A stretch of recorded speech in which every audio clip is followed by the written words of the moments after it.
Thank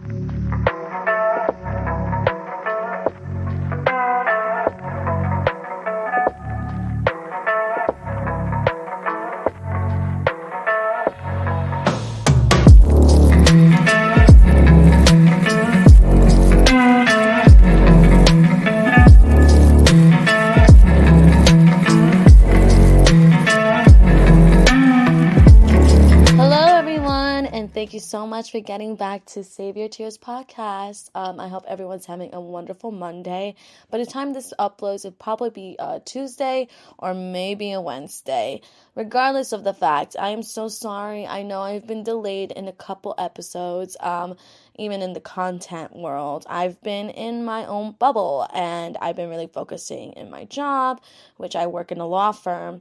And, I'm trying to build the corporate ladder as well, being a paralegal and all, right? So, you know what? Let's put that all to the side, because in the end of the day, I am here now. So, come on, y'all. Let's get this shit started, right? Now, this episode, I'm calling it, Will I Move On? And it's kind of like a sub-series to the Heartbreak episodes where I started off in the podcast with my co-host. And I really wanted to touch base back into it because I feel like this topic, a lot of people still struggle with it. I think a lot of people just need that little pep talk because sometimes people just don't understand what it means to be like, okay, this happened to me and it's time to take that step forward. No more sulking and crying and, it's okay to cry and stuff, but no more of just being in this world of numb, and it's time for you to come out of the shadows and start elevating yourself, because that's what this podcast is all about. It's all about elevation, correct? So let's dig right in. Pardon me if you hear some noises. Pardon me if my head is kind of like scatterbutt is how you say it. It's because it's been a while, 1. And 2, I'm exhausted. I just came out of work. And 3, I've been talking all day to clients. So, my pronunciation isn't on point right now. So, let's dig into the episode. So, you're here because you feel that you've listened to all the podcasts about heartbreak. You understand the depth of it all. You understand. You started putting in the work. You started looking into therapy. You started doing the workbooks. You started trying to heal from it. And it's been some time. It's been a matter of months or maybe a year. And you still haven't moved on from this person. You still have a hard time letting go. Well, I'm here to help. I completely understand how that feels. I think most of us do. And it can be very frustrating for all of us out here in these streets. But you have to be very gracious with yourself. So let's begin. 1, again, gotta be gracious with yourself. When it comes to a connection, when it comes to building a bond with another human being, it is something that is very, very, not sacred is not the word I want to use, but more so, it includes a lot of vulnerability. And with that, you put down your walls, or sorry if you hear the New York accent, this is just embedded in me, so you gotta just get used to it, honey. But, you gotta keep in mind is that, sometimes things take time and you shouldn't frustrate yourself. And I know how infuriating it can be, but when it comes to bonds, when it comes to relationships, you are, during the beginning and during the duration of the relationship, you got to keep in mind that it is a bond, and it's not very easy, for you to just turn that off. It's not that easy, especially if you were the dumb bee, and, so you got to really be gracious. You got to be forgiving for yourself during these times. Now, if you're still feeling these kind of emotions where you're not being quick enough, or if you're not being it's been so long. Why am I still here? There's absolutely no reason why I can't move on and just find my sugar daddy and just move on and be in my best life. Like, no fucks given. No, that's not how life works. As much as we want it to work that way, it doesn't. And usually the people who sit there and say, I don't give a shit. I like those bad bitches you see on Instagram being like money all day, like fuck men, all this stuff. The fact that they say that, to me, it sounds from a world of bitterness, and they're still harboring some feelings, and they're just not facing it, and they're kind of just suppressing it. But don't worry, it'll come out in time. So let's not do that. We are bad bitches or bad, kings, but let's face our emotions and not run away from them, right? Now, that's step one. Be gracious with yourself. Be patient with yourself. You when it comes to stuff like this, it takes time to heal from. Now, you're probably sitting there being like, Wendy, I have been patient. I've been putting in the work. I've been listening to your podcast. I've been applying this shit into my life, and I'm still here. Well, okay. You got to think about it. Well, I've listened to this podcast called Do You Fucking Mind? I keep talking about it in my freaking podcast because I love to bring resources to my beautiful peoples. And you got to keep in mind is that your brain is scientifically is currently going through a withdrawal process. When it comes to relationships or bonds or love, it produces a chemical inside your brain that can be addicting. Now, don't get me wrong, it's not like you're going to be on life support. But when it comes to heartbreak and stuff like that, you can't help but feel that you are on life support. It is a traumatic event, and you should be completely gracious with yourself and patient, because sometimes it takes time to heal. Now, let's say it's been some time, right? And you've done the work. Why hasn't things changed? Now, you got to keep in mind, let me answer that for you, is that there is something that you're doing in your healing and recovery. There's something that you're doing in that recovery that is not helping your case. So what I mean is that if you're looking up your ex's social media still, if you're keeping tabs open, if you haven't blocked them or looked at their social media, or let's say you put up stories and you look to see if they looked, these small actions accumulate into the bigger picture of you not moving on and halting your growth, halting your recovery from this person. Now, I understand a lot of people be like, I don't need to block them. Like that's too much, Well, you know what's too much? The fact that you sit there and look and you keep putting yourself in this constant pattern of pain. Like, instead of doing that, let's break the cycle and try something new, even if you just block them for a short period amount of time, enough for you to heal from it, and it wouldn't bother you to see such things.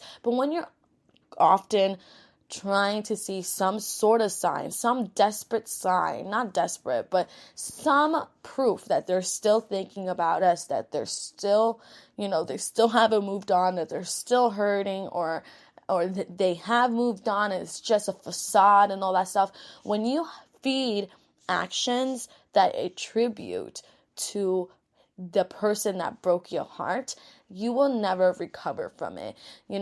I love this line, and I'm going to put it here. Hope is for the weak dog. You're like, there is absolutely, when you want to move on from someone, you have to let go of any hope. You got to put boundaries for yourself.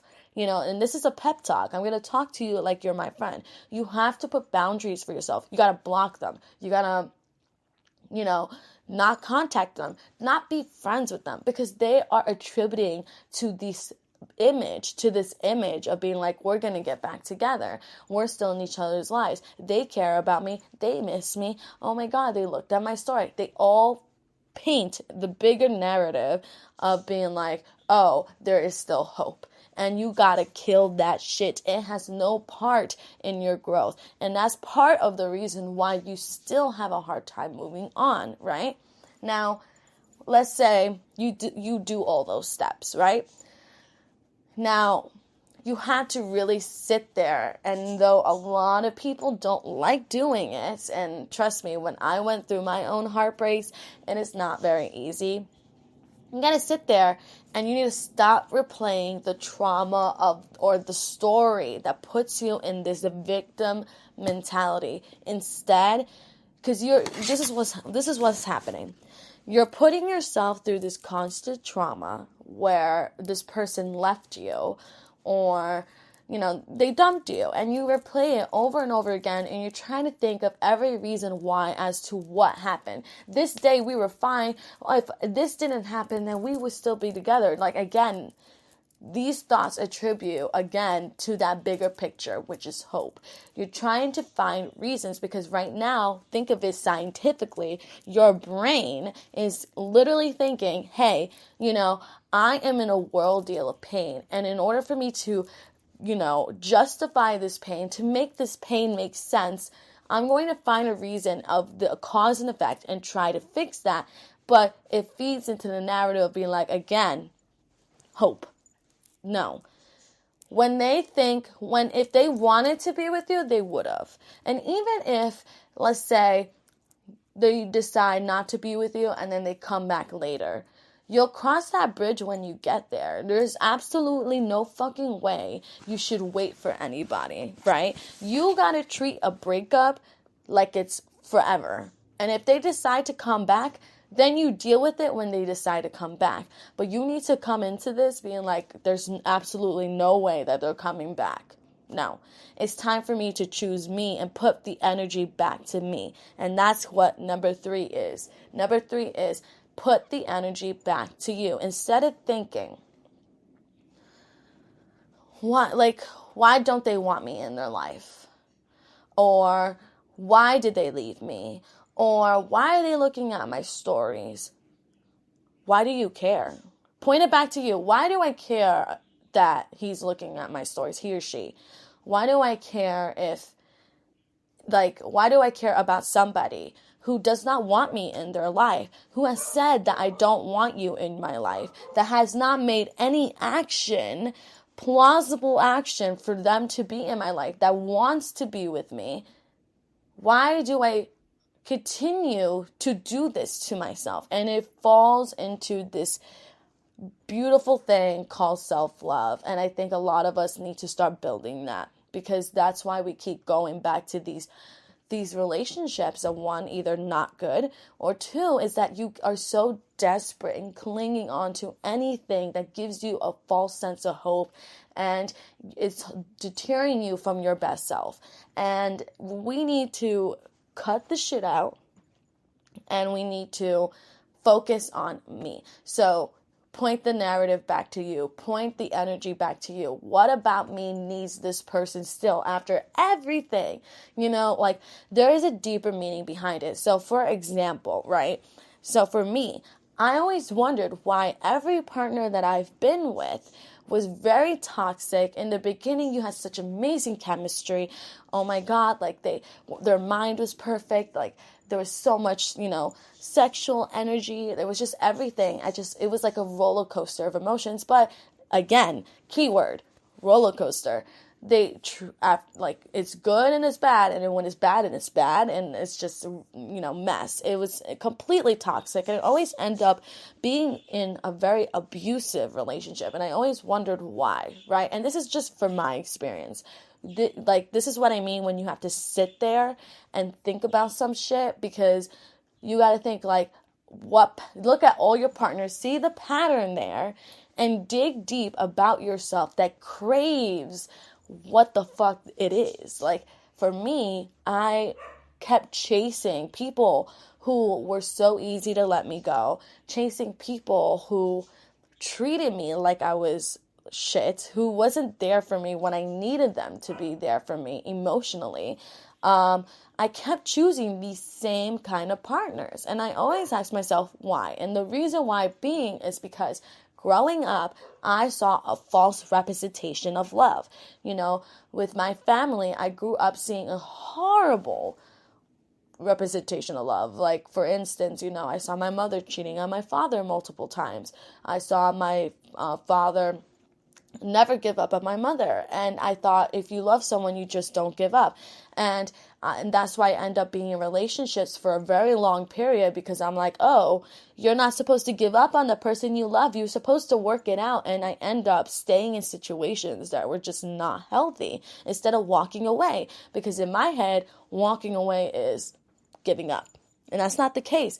Walking away at times, it's a form of self-love. And some people may say like, oh, but they had no reason. I was so good to them. Like, I don't understand. Like, like why do, like, they didn't have to leave. I was such a great partner. Okay. I'm not denying that you were a great partner, because half the men that left me, I was a great partner, but I was not providing what they wanted in a partner. And that shouldn't diminish my value, because there's someone out there that will love what I provide.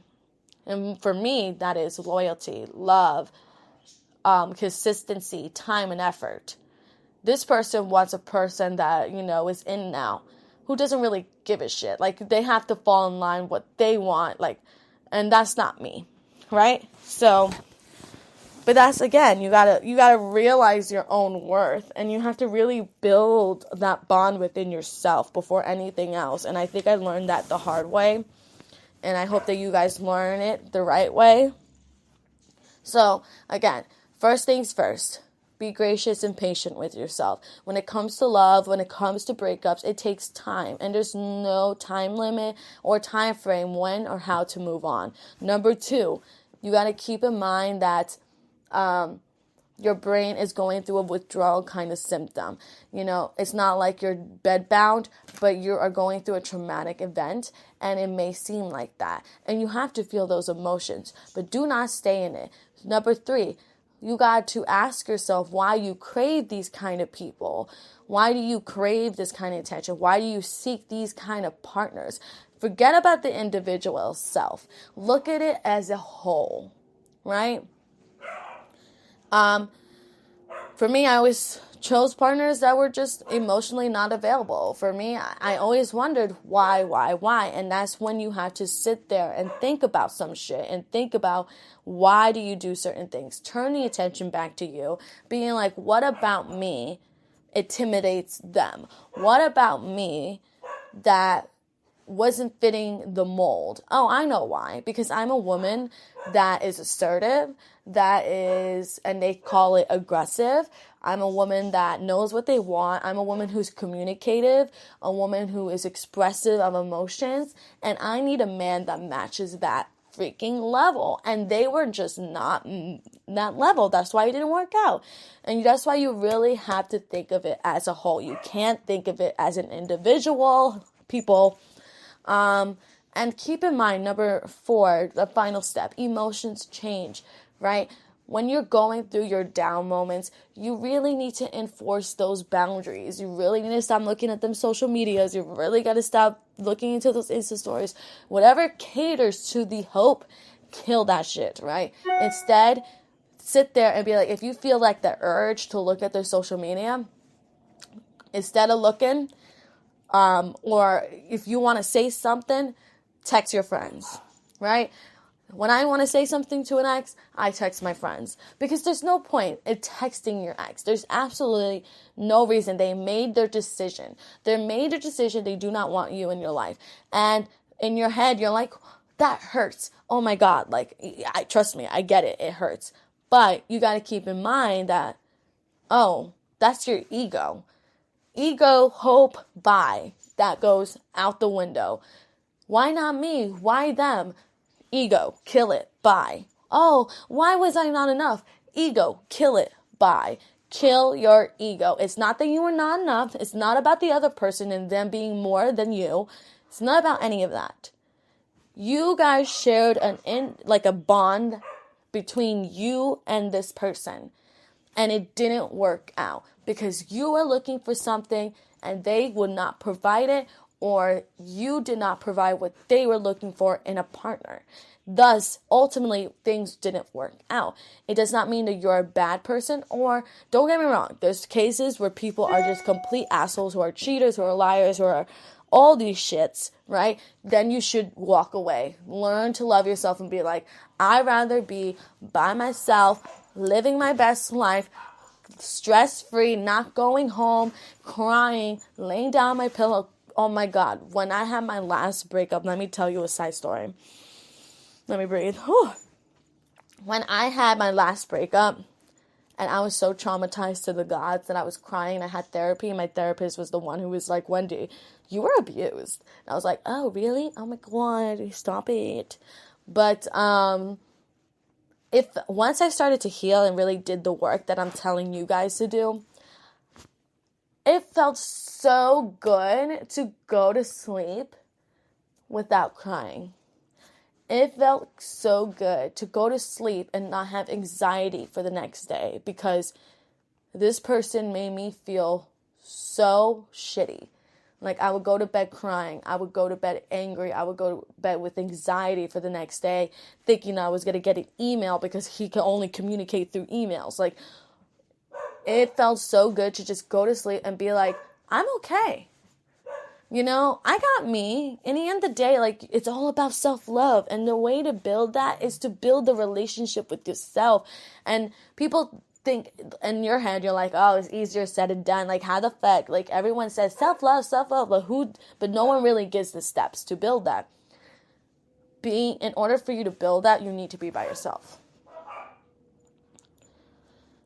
You need to learn how to be comfortable by yourself. And honestly, when I was single, I brought flowers for myself because the stigma is men or a woman, well, men typically would get flowers. Instead, I gave it to myself. I just self-love routines, you know. When I was sad or depressed or hurt or the emotions got the better of me, instead of just hating myself and not taking care of myself, instead, I go buy myself some flowers. Or if I didn't have the money, I'll clean my room a little bit, lay down, cry into my crying pillow. It is so good to cry. Cry into my crying pillow and then listening and watching a funny video on YouTube. It's the small things that help. Talking to a friend, opening up. You know, even if you didn't have a friend, there's so many resources. Listening to a podcast. I would listen to a podcast to sleep because it just soothes me. Listening to a podcast every morning about self-love or about heartbreak or about sadness. You can listen to mine. Hello, I'm here for you, right? The whole point here is to say some tears, huh? You know, or I go for a walk and like play Pokemon Go. Like, you know, simple things that, like, I even write like on a whiteboard. Like, in front of me right now, I have a whiteboard that states emotions change. And in the whiteboard, it says, don't fight for love, heal. I close this chapter and I will start a new chapter. I give myself closure because you don't need it from anyone else. You make it for yourself. You don't need answers from nobody, especially from somebody who decided to leave your life. No, you don't need answers as to why. They left it. That's it. That's their answer. And it's up to you to accept it and then move forward from it. And it's very hard. I understand. It's so hard. Wendy, you probably was never in love. I was in a relationship for 5 years. I was in a relationship for a year that felt like forever. Like, I understand the depth of heartbreak. I've been suicidal. I've been going to therapy. But I'm telling you from someone who came from the other side, who is in the other side, in fact, when you apply this from a day-to-day basis, I promise you, you're going to feel so powerful. I feel like I'm in my power. I'm not 100% there, but I'm getting there. I'm making the moves, and I want you guys to make those moves. I want you guys to be where I'm at and more, you know, and I know how hard it is, and I know that you may feel that you lost the love of your life, but that person is not the love of your life, because if they were, they would still be here. And so, like, they're like, oh, but they are, I would never love this way. No, if they were the love of your life, they would still be here. that, like, there's this famous line that I keep saying in my podcast is that you may feel that you lost the love of your life. And no, you could be disappointed that this person wasn't the love of your life. But you cannot grieve it like he or she was, because that is still yet to come. I promise you that, like, it will get better. I know that it's the last thing you want to hear, but I promise you, whoever is listening to this, I want you to listen so hard right now. I want you to take, I learned this through therapy. It's anxiety tactic that helps. I want you to take both your hands, right? Place them on your chest. So one hand on the chest and the other on top of the other hand, kind of like a butterfly, right? And I want you to tap one by one your chest with your hands, one by one after the other. And those motions and the feeling of those pats on your chest reduces anxiety, which is clinically an actual therapeutic move that I learned through therapy. I want you to do that as you listen to this. I understand right now you may feel that you will never fall in love again. I get it. Like, I understand that maybe, you give up on love, but I promise you, just please just cry it out. Do the ugly Kim K cry right now, bitch. Do it. Or man, ho, whatever. Do the Kim K cry right now and listen to some empowering music. Listen, I got you. Listen to this song. What's it called? Listen to this song. This song makes me so good. Listen to I'm Here by The Color Purple. Or you can listen to Demi Lovato's I Love Me. Or you can listen to Like This by the Starcast TV show on Spotify or whatever you listen to music, or you can search it up in YouTube. But keep in mind, it's okay to cry it out. Hug yourself. Do those motions. You are an amazing person. The fact that you're listening to this podcast is the first step of trying to heal from this trauma, and I want you to keep going. I don't want you to stop. Make me proud. You are awesome. You are loved. The love of your life is still yet to come, and I want you to find it. But right now, the main focus right now, you already had the love of your life. That's gonna be you. Focus on you. I promise you, you're gonna be a bad bitch. Period. Right? So wipe them tears, okay? Let me wait. Okay, cool. And you're an amazing person, and I'm sorry that this happened to you, and has nothing to do with you. It has a lot to do with the other person and what they want in a relationship, or, maybe they have their own thing going on. But, and even if you did make mistakes that maybe you feel contributed into the breakup, understand that we're human, and congrats, you're human. Yeah, you make mistakes. Welcome to the club of 6 billion people, Yeah, people make mistakes, and from there, you learn from it. In order for you to learn from it, what do? What did I learn about this mistake? How can I apply that lesson to my life? And what are small steps that I can do day-to-day basis? That's it. And move and learn from it. Grow. It's going to make you stronger. It's going to make you like the Hispanic mom, in the novelas who are like the doñas out there. Like, it's going to be amazing. Like, I promise you. So, on top of that, thank you so much for listening to Save Your Tears podcast. This is Wendy speaking. You can follow my socials and Instagram.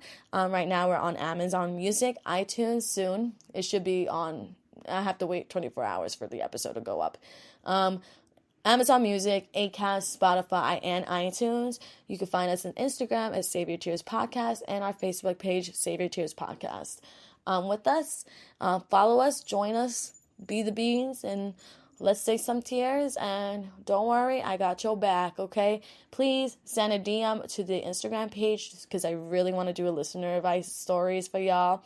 I'm really working hard on this podcast, and I really, really want to like make it a big thing. And eventually I do want to do some courses where I can that you can pay online and help you from step-by-step process, whether it be healing, whether it be about growing self-love. And eventually that's on the works though. But as of right now, you can go on our website, submit listener advice questions, any collaborations. You could go on our website, which is on our Instagram page. So again, stop crying. Well, cry, but don't stay crying. Don't stay in the pain. Let's move on. It's about time. Let's take that step together. And with that being said, let's say some tears, people.